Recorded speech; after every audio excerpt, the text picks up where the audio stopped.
The present video shows an example of a construction of a frequency distribution table. We follow the 2 to the power k guideline.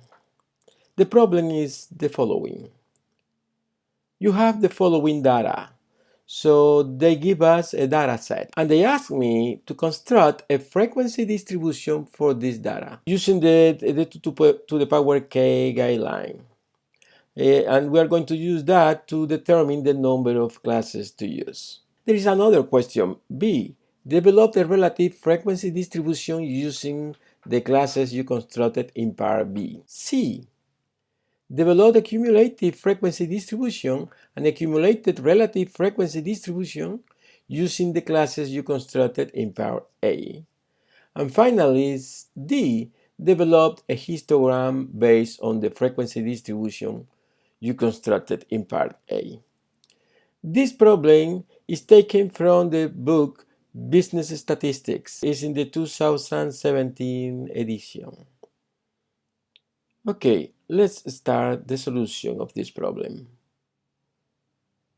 To construct a frequency distribution table, the first thing to do is to decide what will be the number of classes. So this will be the first step. So we are going to use the formula that help me to find this k using the 2 to the power k guideline.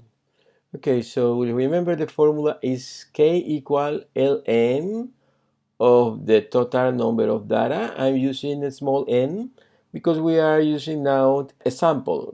Sometimes I use a capital N when we are sure that we have the population. And everything divided by the natural logarithm of 2. Don't forget to round up this number. We just count the number of data, and I found that there are 60 data, so for that reason is ln of 60 divided by ln of 2. You should count the data, 1, 2, 3, 4, 5, etc. I already counted, and there are 60 data here. So it's ln of 60 divided by ln of 2. So I've used my calculator to do that, and I show you in the previous video how to use your calculator to solve this in just one step, and I found that the answer is 5.9. Because I need to round this up to, I need to round it up, so the answer will be 6. So we have that 6 classes. So that's the first step. Obviously, if I know now the number of classes, I know how it's gonna be the table. The table gonna have 6 rows at least. Obviously, there will be 1 row more because the title, and it will be maybe another row at the bottom to type the total. The table will be like this. And remember, the name of the variable is here. Here, they don't tell me what is the variable. But if I know the variable, I type it here. The other column will be for the frequency. And I put another row at the bottom, total. But because I know that k equals 6, now I know that the table will have 6 rows. Now I need to decide what is the width of each interval. The formula, remember, is W equal the maximum minus the minimum divided by k. And I look for here what will be the maximum, and I notice that the maximum is this 17 here. The minimum is 0, k is 6 because I found it in the previous step. So it will be 17 minus 0 divided by 6. So this 17 minus 0, so 17 divided by 6, and I found 2.83. Don't forget that this number also needs to be round up. So I round up this number, and I found that this is 3. The first step is decide the intervals. And one way to choose the intervals is just starting from the minimum. So I'm going to press the minimum will be here, 0 to under, and I'm going to add 3. 0 to under 3. 0 to under 3, this upper bound or upper limit will be the lower limit of the next one. So there will be 3 to under, and then 3 plus 3. The width of the class is 3, so 3 plus 3 is 6. So I have 6. So I started from the minimum, add 3, that is the width. I get this 3, I repeat it here, and then add 3 again. And then I repeat it here, so it will be 6 to under, and add 6 plus 3, that is the width of the class, it will be 9. And then 9 will be written here, and then to under, add 3 to under 12. And then again 12 to under, and add 3 to 12, and I get 15 here, and I type it also as the bottom or the lower limit of the next interval, 15. I add 3, 18. So that gives me all the classes. Now I just need to find the frequency, but obviously because this is not a continuous variable, there is no decimals in the numbers. So for that reason, when I say 2 under 3, I'm not thinking about 2.9 or 2.93. If this is a discrete variable, I know what is the number that is below 3, and this is 2. Another way to write this is to write 0 to 2, 3 to 5, because to be under 6 is actually to be until 5. Yeah? The number that is below 9 is 8. The number that is below 12 is 11. If this is a discrete variable, and this is the case, this is a discrete variable, for that reason I can type this in this way. Instead of write 0 to under 3, I can just write 0 to 2, or 3 to 5, 6 to 8, and I have changed. Look at the previous numbers. Now all of them have been changed for the previous one. For example, this 18, I can put 17. 2 under 18 is 17. So for that reason, I can also type it in this way, and I will be okay. Obviously, for drawing the histogram, I will be using this, because actually to be under 3 means to be equal to 2.9999, and as many 9 as you want. To be under 3 is to be very close to 3. Okay, so for that reason, I'm gonna put it in this way, and now for a step, I will verify that the maximum is in the last interval, and the maximum is 17, and it for sure is in the last interval. Obviously, I don't check the minimum because I started from the minimum. So 17 is okay, so this is a good frequency distribution table. That's step number 5, I count frequencies. So how many numbers are between 0 and 2? So let's count this number. Here is 1. 1. Let me see. There is another here. 2. Let me see. There is another here. There is 3. There is 4, 5, and 6. I have counted 6 between 0 and 2. So it will be 6 here. And now between 3 and 5. Let me see between 3 and 5. Here is the first one. 1, 2, 3, 4, 4. Let's see, 4, 5. Oh, there is another here. 6, 7, 8, 9, 10, 11, 12, 13. I counted 13. So I'm going to press it here, 13. Good. And now between 6 and 8. Oh, here is 1, 2, 2, 3. There is one here. 3, 4, 4, 5, 6, 7, 8, 9, 10, 11, 12, 13, 14, 15, let's see, 15, 16, 17, 18, 19, and 20. So there are 20 in total. So 20 data. And now count between 9 and 11. How many of the elements are between 9 and 11? There is 1 here. 1, 2, 3, 4, 5, 6, 7, 8, 9, 10, 11, 12, 13, 14, and it will be 14. 14. Now between 12 and 14. 1, 2, 3,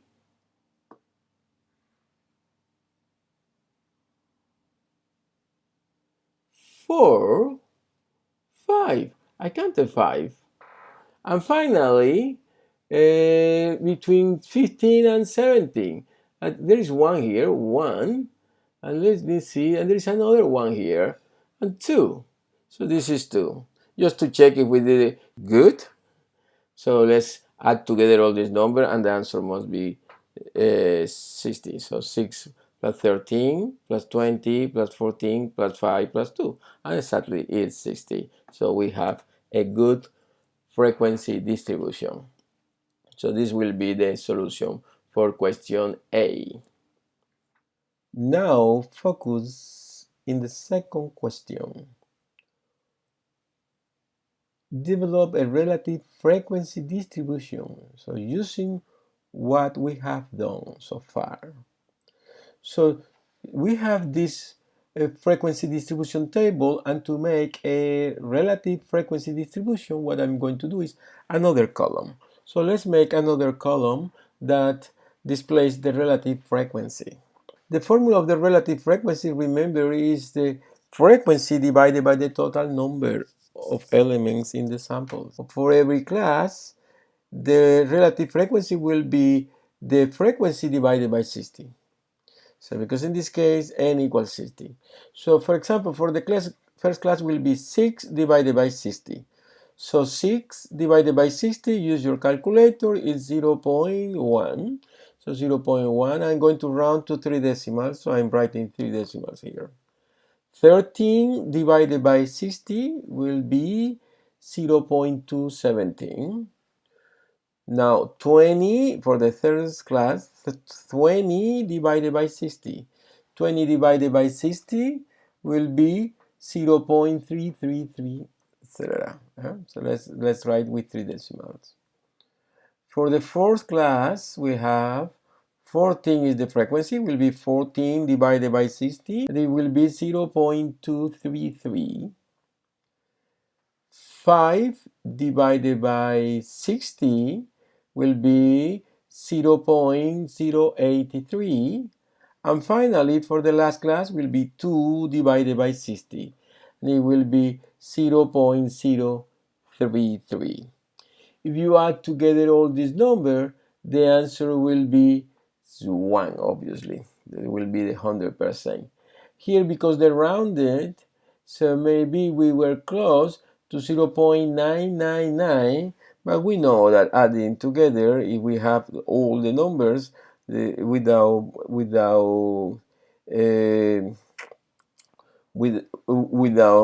rounding up the numbers, the answer will be 1. So we know that the sum of all the relative frequency will be 1 always. Okay, that concludes the second question. Let's go now to the third question immediately. Develop a cumulative relative frequency distribution and cumulative relative frequency distribution. So I'm going to make another column for the cumulative frequency, for the cumulative frequency.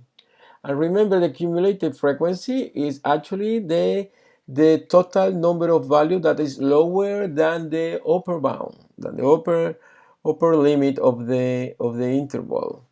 So the formula is, so the frequency of the first class is the same frequency, the cumulative frequency is the same frequency, and obviously this 6 here is the number that are below or equal to these 2. Yeah, so will be lower than 3. Remember that the real upper bound here is 3. Yeah, so the total number that are lower than 3 is, there are these 6. So, but also remember that if we, for example, we want to complete the cumulative frequency of the second one, will be 13 plus this 6, will include everything. Will include everything that is below that 6, that is the upper limit here. So for that reason, I'm going to write immediately the formula for the cumulative frequency of their class will be the previous cumulative frequency plus the frequency of the class. So let's use these two formulas. For the first one, it's just the frequency of the class, 6. But for this one, will be using this formula, the previous cumulative frequency, so this 6 plus the frequency of the class, plus this 13. So will be this 6 plus 13 will be 19. Now 19 plus 20 give me the next one. 19 plus 20, 39. 39 plus the next frequency, 39 plus 14 equals 53. 53. 53 plus 5 equals 58 is the next one. And the last one will be 58 plus 2 equals 60. Obviously, the last one will be always the total number of data, 60. So there are 60 elements that are lower than the upper bound here. That, remember, the real upper bound is 18. So there are 16 data that are lower than 18. Now, to make the other thing, to make the cumulative relative frequency, we have two options. But we should make another column. So let's make another column here for the cumulative relative frequency. So the two options are this. We can treat the relative frequency as we treat the cumulative frequency. We treat the frequency to make the cumulative frequency. So, for example, to make the cumulative relative frequency, we can use the same formula. The cumulative relative frequency will be the relative frequency of the first class. So will be again 0.1. And for the next one, the cumulative relative frequency will be the cumulative relative frequency of the previous class plus the plus the relative frequency of that class. For example, for the second class, the previous class is this, the previous cumulative frequency is this, 0.1, plus the next one, plus the 0.217, that give you 0.317, will be 0.317. We can continue in the same way, 0.317 plus 0.3333, and that give you the next one, 0.650. This will be a better idea, I think, to find a better approximation, because we have been rounding all these numbers. We can continue in this way and we get all the cumulative relative frequency. But give you an exact number, a more exact number actually. If you, instead of doing that, this plus the next one, you divide 53 by the total number. So you get the cumulative frequency, but you get it relative to the 60 that is here. For example, 53 divided by 60. So if you do that way, the approximation will be better, because you are doing the operation with the original numbers. Here, these numbers have been rounded, remember. So it will be 53 divided by 60. So you get 0.8833. Obviously, if you do this plus this, the answer is the same, 0.650 plus 0.233. Now 58 divided by 60, you get 0.967. If you do it in the other way, 0.883 plus the next one, you are going to notice that the difference, that the answer is a little different. It's 0.966. It's because the error for the rounding have been increasing by time. So for each of the time that you use a rounded, you have increased your error. So for that reason, here you are not using rounding numbers. You are not using rounded numbers. You are using the original numbers. So it's better to just divide every number. 6 divided by 60, you get this number. 19 divided by 60, you get this. 39 divided by 60, you get this, etc. until this 60 divided by 60, that is 1. So 58 divided by 60 was the 0.967. And that gives you a cumulative relative frequency distribution. Good. So now focus in the last question. Develop a histogram based on the frequency distribution you constructed in part A. For doing that, obviously we need the two axes. Okay, we need the table. Let's put the table. And also we need the a Cartesian diagram. Yeah? So let's put the x and y axis here, and this is the x, and in the y axis we have the frequency. And now use as a number the variables, so you can use the original lower and upper bound. So I'm gonna use the lower bounds, all of them. So remember the upper bound here was 3, so it's 0 to under 3. So I'm gonna put here 0 as one bound, and then the other will be 3. And then add 3, so you can construct a scale. 3 plus 3 will be the next one, will be 6, yeah?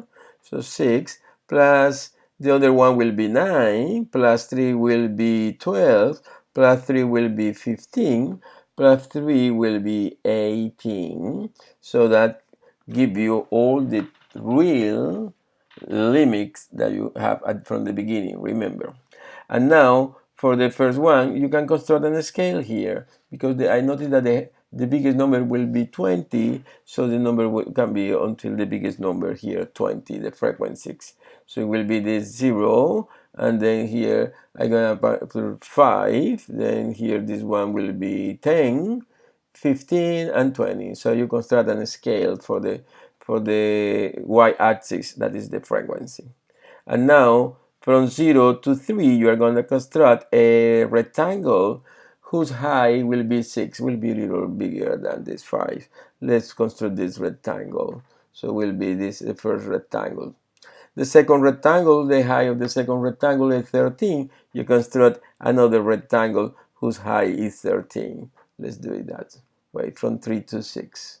From 6 to 9, you construct another rectangle that is the tallest one. The height of this rectangle is 20, so this is 20 here. For the next one, from 9 to 12, the rectangle will be this 14. It's a little smaller than 15, so this rectangle will be like this. For the next one, the rectangle is 5, so the height of the rectangle is 5, so from 12 to 15, and then so this will be here 5. Yeah? So this is the rectangle and the last rectangle, the height of the next rectangle is 2.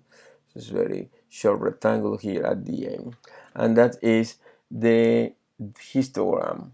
And that concludes my explanation of this problem. Thank you.